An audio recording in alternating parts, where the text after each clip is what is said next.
I'm similar to the Thriller in Manila. Honeys call me bigger, the condom filler. Whether it's stiff tongue or stiff dick, Biggie squeeze it to make shit fit. Now check this shit, I got the pack of Rough Riders in the back of the Pathfinder. You know the epilogue by James Todd Smith. I get swift with the lyrical gift. Hit you with the dick, make your kidney shift. Here we go, but I'm not domino. I got the funk flow to make your drawers drop slow. So recognize the dick size in these Calcanine jeans. I wear 13s, know what I mean? I fuck around and hit you with the Hennessy dick. Mess around and go blind, don't get to see shit. The next batter, here to shatter your blatter, it doesn't matter. Skinny or fat or light skinned or black, baby, I drop these. Boniqua mommy, screaming, I poppy. I love it when they call me Big Pop, but I only smoke blunts if they roll prop. But look, I got ya caught up with the drunk flow. Fuck taekwondo, I told a fofo. For niggas getting mad cause they bitch chose me. A big black motherfucker with G. You see, all I do is separate the game from the truth. Big bang boots from the Bronx to Bolivia. Getting physical like Olivia Newt. Tricks up my click dick all day with no trivia. So give me a hoe, a bankroll and a bag of weed. I'm guaranteed to fuck until I nosebleed. Even if the new man's a certified Mac, you get that H-Town in ya. You want that old thing back?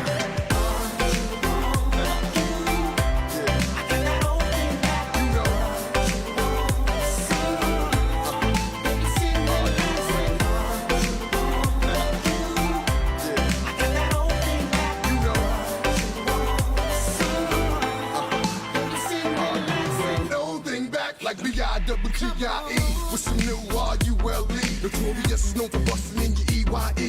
Baby, baby, bitches know they love to hate me. I come, you come, we come, we're back to maybe. How close we came to coming together is crazy. How come you witnesses make similar faces? When y'all come and y'all be crying like I'm killing y'all bitches. I know there's a bigger picture than the camera rolling. Cause I don't think y'all be knowing how this shit's unfolding. Back shots to the rear, got the Mac unloading. Gotta reload like every so often. Saying I got my swagger back. I'm looking like bitch, my swagger never left. Don't be so hard pressed to be impressed by these new rappers. They actors and the fact is, you want that old thing back.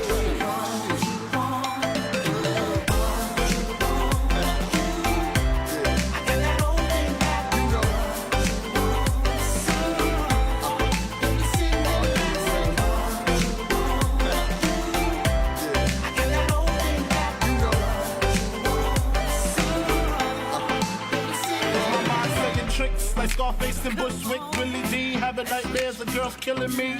She mad because what we had didn't last. I'm glad because her cousin let me hit the ass. Fuck the past, let's dwell on the 500 SL, the E and J and ginger ale. The way my pockets swell to the rim with Benjamins. Another hunt's in the crib, please send it in. I fuck non-stop, lick my lips a lot. Used to lick the clips a lot, but licking clips have to stop. Cause y'all don't know how to act when the tongue go down below. Peak the funk flow, really go. I got the cleanest, meanest penis. You never seen this, stroke of genius. So take off your Tim boots and your bodysuit.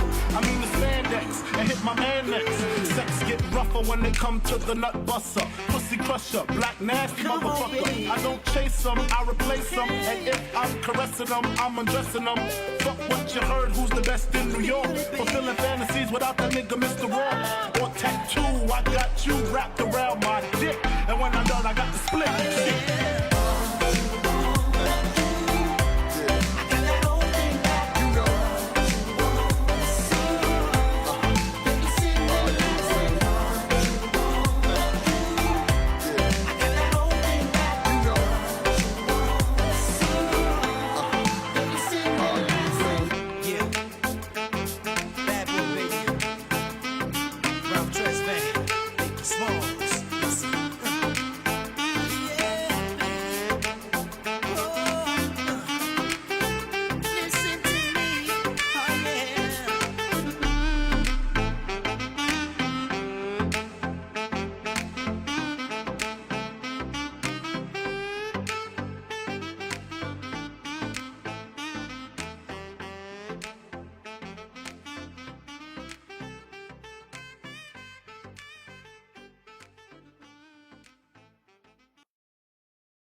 What's up, everyone? Not a lot of people today, no big deal. I just want to do a quick analysis, probably 15, 20 minutes. I was not live Friday and Monday. It's actually busy Friday and Monday. I've been doing a lot of yard work, man. It's finally dry outside. We actually have like a really small water problem in the basement. When it rains like really hard, we get a little bit of water through the foundation. I think I know the issue. I think we actually have a gutter line that's leaking. So I draw it for you real quick for anyone that doesn't know what I'm talking about. If you do know what I'm talking about, sorry if I'm wasting your time. Let's say this is my house and my gutters go like this, right? Let's say that's the ground, go into the ground and then go out to the street, right? Right? Let's say that. Well, there's a pipe, this pipe here. I think there's a crack in it or there's a leak in it. So when it rains really hard, and there's water on the street and water in the pipe, it's not flowing as fast. There's actually a backflow caused by street water, and that pushes some water back or at least reduces the flow moving forwards. So, kind of backing up this pipe, water seeps through. Again, you have your foundation here, right? If there's a bunch of water sitting in here, it'll get into the foundation. Again, not a huge deal, but kind of sucks because if that is the case, I've got to dig it up. Definitely not going to be fun, but has to be done. So yeah, if you guys are wondering, that's what I've been busy with today. I'm going to finally be able to climb up there and do the rest. But what's up? What's up, Dorian? Let's go Strickland. Yeah, dude. Or what's good? Go Strickland. Yo, that was a good fight, man. Those were good fights. I don't care what anyone says. I've been watching the UFC for really since its inception, over 20 years. That was a great fight. Even the fight before then, who was that? Joshua Van.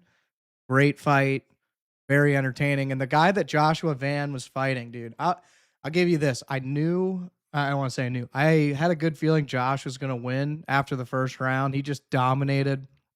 He was dominating, right? But that guy he was fighting didn't give up. And that was pretty cool. Like that set up for a great fight. I think it went, 4 rounds?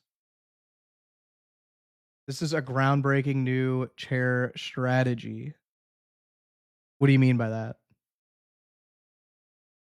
But yeah, great fight. And then the Strickland fight. I just found out Strickland had a shoulder injury during the fight. So, people saying that Hazmat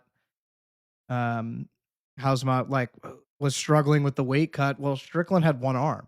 So either way, great fight. I thought both fighters are at the same disadvantage. Anyone that thinks Hazmat won that, here's the thing. As I know stats, like Hazmat had 9 takedowns, Strickland didn't have any. But here's the thing: is like Hazmat, I think that's a little misleading. 9 takedowns because yeah, he took Strickland down, but then 2 seconds later, Strickland would get up. Other than the first round, Hazmat didn't do anything with the takedowns, like nothing. And if you take someone down and they just get back up, I mean, you have to remember, guys, you get points for getting out and getting up. And it's kind of like a sweep points if anyone does Brazilian Jiu-Jitsu. So again, like, when you hit someone 60 plus more times, and I don't know if you guys knew this, but Hazmat in the 4th round was asking his coach what round it was. When you get hit that many times, even if Strickland's backing up, your head is doing this nonstop. I don't know, man. I thought it was close, but in my opinion, I thought Strickland definitely won. Same fights are good. Van is so good, but Japanese guy isn't it yet. So believe it or not, one of the guys I'm really, really close friends with trains Joshua Van. That's pretty cool. I actually had no idea. Shitty joke for your drawing the house earlier. Oh, all good, man. All good. Hazmat didn't do anything with the takedowns. Yeah, refs are getting better at being MMA judges. Well, are the MMA judges prior refs? Because I don't know who are the prior refs MMA judges? I might have said that. A little sleep deprived. Right. Let's talk some charts, guys. I'll be honest with you. I'm a little amazed at the S&P 500. We are just ripping. Like, it is very clear that you should be in stocks. Or you should have been in stocks. For those of you that don't remember, back last year, by the way, Peter Brand, and now that I'm off topic, Peter Brand I just retweeted this so you guys can watch it or look at it. Peter Brand has 40 years of experience. He is an incredible trader. He is what I've learned a lot from, just kind of looking at his charts, reading, looking at resistance, looking at things like noticing patterns. Great trader. Definitely take his opinion. Maybe not like take it to heart, but definitely take his opinion and utilize it to, I guess, your advantage. But, back in June, let's see if I've got this saved. I might have it as a highlight. Back in June last year, I said, hey, I'm going to pivot to stocks for a while. I think we're in a great place. The VIX was hitting that 40 level, which we've talked about before. Sorry, I'm trying to find the actual tweet. I know I have it highlighted somewhere. Let me find it.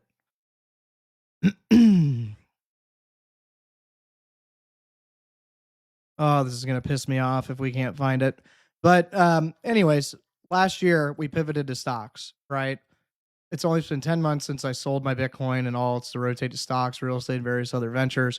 Guys, there's a whole reason for that. One, Bitcoin follows a cycle. We all know it. You can agree or disagree, but it's been following the cycle forever. I've explained this 100 times, right? And stocks had a major correction. You guys have to remember, stocks and crypto are not the same. A lot of people look at crypto and see like the S&P 500 drop 10%, like, oh, that's nothing. Guys, that is a massive amount.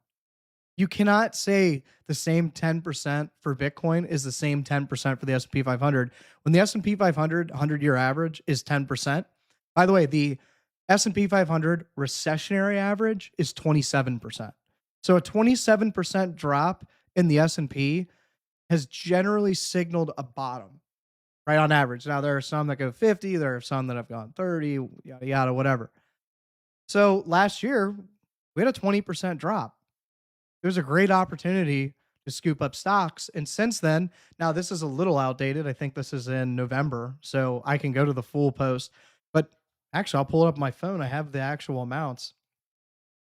But, I'm up 50% since then, while Bitcoin, and we all know how shitty Bitcoin's done, right? And again, that's because Bitcoin is on a completely different cycle. Bitcoin, really since last year, or really since the tariff stuff. Let's look at the tariff stuff, right? This is when we were buying. I bought a little bit more in here, right? I'm actually going to get a little rid of these lines real quick, just so we can see a little clearer. So we bought again on this other circle, again, being very public about it on streams and on X, giving you guys my scenarios and everything. Bitcoin dropped, right? Bitcoin rose and made a new all-time high. Stocks rose and made a new all-time high. Since then, Bitcoin is down almost 50%, while the stock market continues to make new all-time highs. I mean, the answer has been clear since the rotation. And again, this entirely depends on Bitcoin's cycle.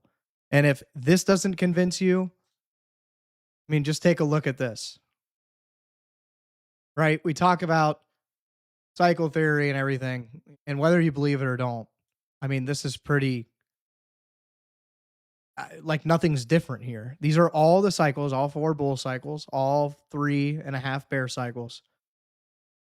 What's different other than maybe plus 4 weeks here and plus 1 week here? So, pivoting to stocks last year, excellent choice, clearly still being an excellent choice. And again, I keep saying this, just because the S&P 500 is going up does not mean that Bitcoin's going to go up with it. We've seen countless examples of where Bitcoin underperforms by a drastic measure, right? Guys, from this point, the stock market continued upwards while Bitcoin dropped 50%. And even Bitcoin kind of finding a bottom right before stocks did, right? A couple weeks before stocks did. Stocks dropped that 10%. This is a 55%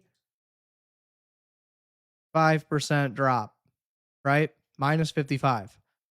We have not recovered. We are still making lower highs. We have still not seen a bottom. So again, like, I can't explain this I can't explain this enough, right? It is not Bitcoin's turn yet. It will be in the future. Absolutely. But it is not yet. And Bitcoin has not bottomed yet. I don't know why these people keep preaching that the bottom's in. And one thing I did want to say, for some people, you're gonna be like, oh well, what about all the price rise? Well, that should happen, right? Back in November, this is the scenario that we had, right? And I wasn't kidding with this. This wasn't like yeah, okay, the drawing like isn't perfect, but I was saying, look, bear market started. We know the statistical analysis of every bear market. We dropped about 8%. We know the indicators to look for. We have not seen any of them other than 1 month RSI, which still could continue lower. And we got to bounce right where we wanted it, right where we expected a bounce to happen, right where we needed a bounce to happen. Guys, we dropped 55%. The funniest thing about all of this, 53%, whatever it is. We drop 53% and get a slight bounce on extremely low volume, and everyone starts screaming for a bottom. It's embarrassing.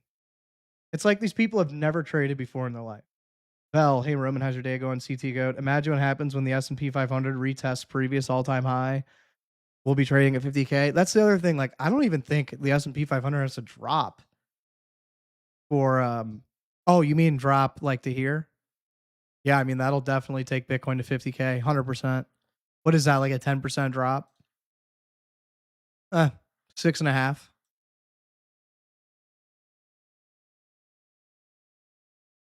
Hey, Roman, happy Wednesday. Do you think we'll see the bottom around August, September? I have no idea. I don't base it on time frame. I base it on what I see on the chart. And like a lot of it has to do with the weekly and the monthly. And I don't like I still am remaining bearish, man. You're not going to convince me that this is bullish at all.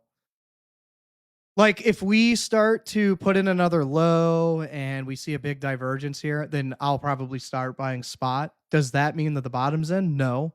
But does that give me the first indication to start DCAing? Yes. So here's my answer to all of you wondering when I'll buy. As soon as I start seeing momentum, because we already have some momentum divergence and a reminder that the 1 month has technically hit its bottom, right? We see Bitcoin bottom around this 44 level. Again, it's not perfect. We went all the way down to 39 last bear market. So could go down that far again. But at this point, we get all the way down to 50K. And again, the price would have to touch 50K for a lot of that to happen. I mean, we're down 60%. Guys, my goal is not to buy the absolute bottom. It's to do this. And let's say this exact scenario plays out, right? Where we get kind of that, this is kind of repeating, again, rough drawing, but repeating this bottom. My goal is to start buying all of this, right? And you could sit there and say, oh, well, why wouldn't you buy lower and lower and lower? And like, yeah, you'd be right. If I had a crystal ball, yeah, I'd buy the bottom, but it's impossible to know where the bottom is. And at a 60% decrease, like I don't think we go down 80%. I don't want to jinx it. We could go down lower, but I don't think we do. And if we don't, I want to have something in play. Plus, like, here's the other thing. If I start buying 50, and let's say we go all the way down to 40, let's say 40 is the exact bottom. Let's say we stay here for a little while, then my average is 45K and I'm happy with that, right? I'm trying to kind of quote unquote average down when it makes sense. It doesn't really make sense at the moment. Again, like look at monthly volume. This is horrible, horrible. So if you're wondering how or what's going to trigger me to buy, I'm looking at those kind of weekly bullish divergences to form, because then we'd have more signals. Plus, we kind of hit the area that I'm interested in amongst, and again, once we see those signals, we'll talk about it. But we'd also have I believe we'd have a MACD divergence as well. Plus, we'd probably have a momentum divergence.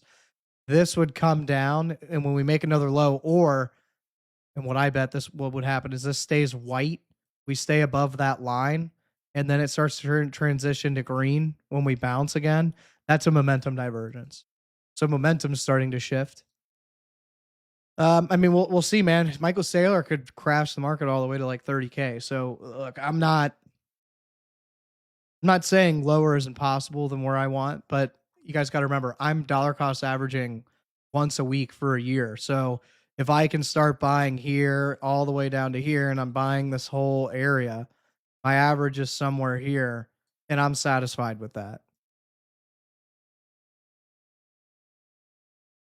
I nibbled some shorts last week at 82 to 83K while everyone besides you, maybe one other person, were calling for bottoms. It was very funny to watch. Yeah, and I know some of my analysis has been confusing. I'm really focused on like macro, like the macro stuff, and trying to post things so people don't get baited. Like there are traders that I used to respect calling this the bottom when there's nothing on this weekly chart that says we've bottomed at all. There's not. Now, could we? Yes. Could we see like, something like this just like we did last kind of bear market into the bottom, right? Where we had those divergences, you had that descending wedge, big double bottom here, lots of volume at the bottom. Yes, absolutely. Right? But my goal is to give people the other side, because bull posting gets an egregious more views and likes, and it's easy. Here's the thing: is it's easy to like someone that's positive all the time because they're telling you the good things that you want to hear. It's giving you that dopamine rush. It's giving you hope. It's tough to listen to someone, or tough to see the truth.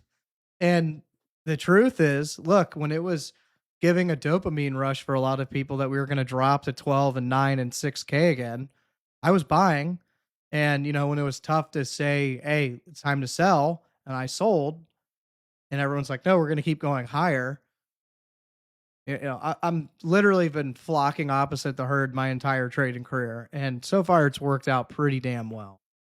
I'm not saying that everything I say is 100% accurate. Like, obviously some of these calls on the daily haven't been the best, but here's the thing: is we're still creating signs of exhaustion. And amongst that, guys, price can do whatever it wants on low volume. When high volume comes in, which again, you want to talk about what happens when high volumes came in the past? We've dumped every single time, other than this big bounce here, which again, I mean, when you drop 34% in 2 weeks, yeah, you're going to get a big bounce, right? So seeing all of our stretches of high volume, and notice whenever we have low volume, we pump or move sideways, right? Kind of pumping upwards, low volume pumping upwards. That cycle is going to repeat itself. That's why I keep talking about price action and why it's so important. But let's look at the daily and the 4-hour, and then we'll call it a day. So I called this out yesterday, I believe. You've got MACD, you've got RSI, you have price, and of course, for the longest time, we've had low volume. Price kind of chopping upwards. Price has been kind of doing this upwards when real volume comes in. You guys know the saying, it's stair steps up, elevator down. You're going to see that elevator down. I mean, look what's happened this entire trend. Elevator down, stair step up, elevator down, kind of a stair steppy up, elevator down, stair step up. I would expect the exact same thing to happen again. Like, it would not surprise me at all. And I think Saylor coming in and saying that he's going to sell 1 Bitcoin but buy 10 every time he sells one, that seems like he's trying to cover his own ass. Makes no sense. Probably just out of despair, lots of people bought these last 6 months. I mean, and that's, look, that's on them. I don't know what to tell them. That, and it's not to say like this isn't a good place to buy. It's just not my risk profile. Plus, when my system says nothing is bullish other than one indicator, I'm not going to buy. It's like any trade. Like, why would you take the least amount of probability to buy? How is anyone bullish? How anyone is bullish? Oh, I really don't understand how anyone is bullish. What technicals or fundamentals are they even looking at? Well, I don't like to call people out on my stream. There are things, if you look for them, like single indicators, right? Like I've seen this post 1,000 times, right? Where someone says 1 month RSI has hit its bottom, right? 1 month RSI has hit 40, and every time we've hit it, we've bottomed. Yeah, well, in 2022, we hit 40 right here at 30K and dropped another 50%. In 2018, we hit 40 and dropped from 39.82 all the way down to 3,000. So another 30% drop. or really 25. I think that's a 25%, 20% drop, right? And we revisited that bottom with the COVID crash. So, we hit 40. I guess 2015 doesn't really count because that was the bottom, but we remained there for months and months. Plus, guys, we had dropped, 8, almost 90%.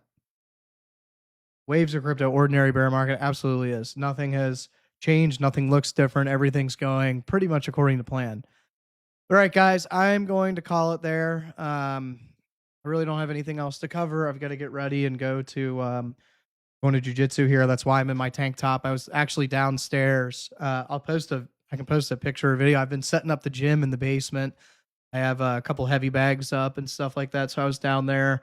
I usually work out once and then I'll go to jiu-jitsu for like cardio. So